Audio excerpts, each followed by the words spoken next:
अब द्वीप पर केवल 114 लोग बचे थे।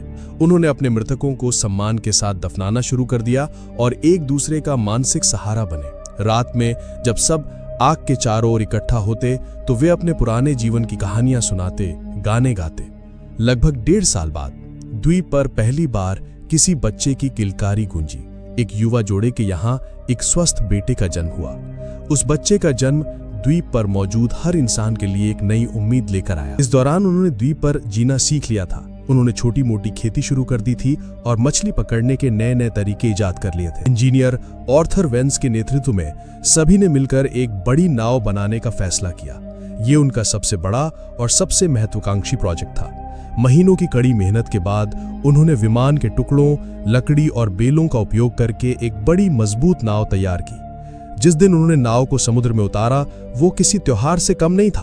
25 सबसे मजबूत और अनुभवी लोगों को उस नाव पर सवार किया गया, इस वादे के साथ कि वे मदद लेकर वापस लौटेंगे।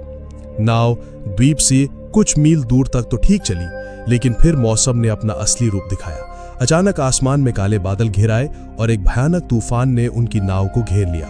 ऊंची ऊंची लहरों ने नाव को पलट दिया। उनमें से कुछ ही लोग तैरकर किसी तरह वापस द्वीप के किनारे पहुंच पाए, लेकिन उस हादसे में 16 लोगों की जान चली गई। ये द्वीप पर अब तक का सबसे बड़ा झटका था।